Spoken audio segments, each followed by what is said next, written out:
Hi everyone, সকাল সকাল আমরা আমি দুজনেই রেডি হয়ে গেছি সানরাইজ পয়েন্ট দেখতে যাবো বলে। আমাদের যে গাড়ি করে যাওয়ার কথা ছিল সেই গাড়িটা বেশ ভারী লেট করেছিল।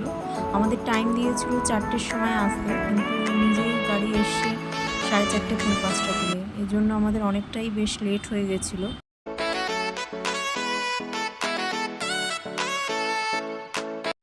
গাড়ির বাইরে থেকে দেখা যাচ্ছে পুরো ভোর ভোর হয়ে এসছে। আমরা তো ভাবছিলাম যে আজকে মনে হচ্ছে আর সানরাইজ দেখাই হবে না, তার আগেই সূর্য পুরো উঠে যাবে। গাড়ির ড্রাইভার দাদাকে তো খুব বকাবকি করছিলাম আমরা। ড্রাইভার দাদা বলছে না না, সবাইকে ঠিকঠাক টাইমে পৌঁছে দেবো।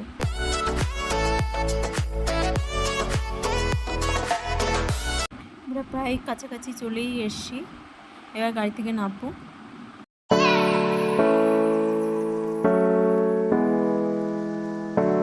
গাড়ি থেকে নেবেই দৌড়ি করে হাঁটা শুরু হয়ে গেছে।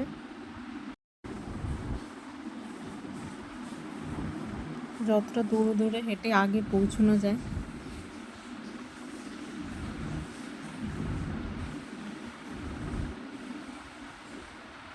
আমাদের গাড়ি যেখানে পার্কিং হয়েছে সেখান থেকে বেশ অনেকটাই হাঁটা পথ, কারণ যেহেতু আমরা অনেকটাই লেট এসেছিলাম, তাই আগে যে গাড়িগুলো এসেছিলো সেগুলো বেশ কাছাকাছি রাইজিং পয়েন্টের কাছাকাছি পার্কিং করতে বলেছিল, কিন্তু আমাদেরটা অনেকটা হেঁটেই পৌঁছতে হয়েছিল। বেশ কিছুক্ষণ হাঁটতে হয়েছিল, হয়তো হাঁটতেই পারছিলাম, হাঁটতে পুরো পাগল হয়ে গেছিলাম।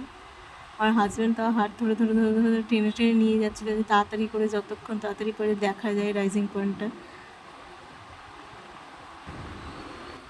ফাইনালি হাঁটতে পৌঁছে গেছি সেই অপরূপ দৃশ্য দেখার জন্য।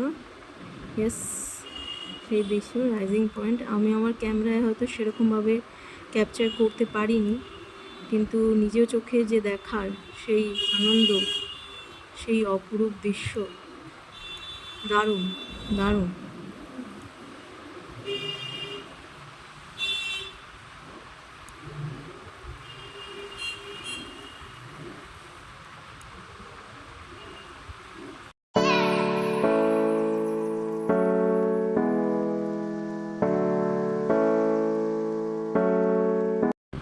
এখানে তো একটা দাঁড়িয়ে ফটো তুলতেই হবে, ফটো তুলে নিলাম।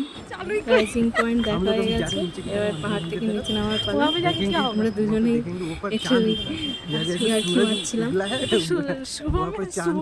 सुबह में चांद कैसे उठेगा? सुबह में चांद दिखता है इधर। ओह अच्छा अच्छा। चांद की रात में चांद को देखने में मजा बहुत अलग है। अच्छा, चांदनी रात है। अच्छा, आपको चांदनी देखने में बहुत दूसरे के शौक है। हवाले कर देखे, हम दूसरा चांद लेके।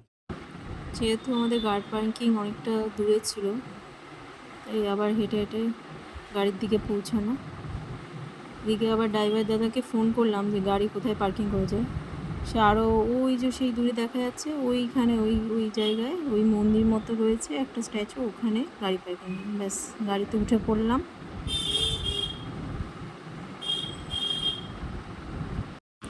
নেক্সট ডেস্টিনেশনে যাব, তার আগে কিছুক্ষণ গাড়ি এক জায়গায় দাঁড় করিয়েছিল ওই যে সকালের কিছু চা বিস্কুট কিছু খাওয়ার জন্য। তো একটু আমিও কফি নিয়ে নিয়েছিলাম, কফি খেলাম।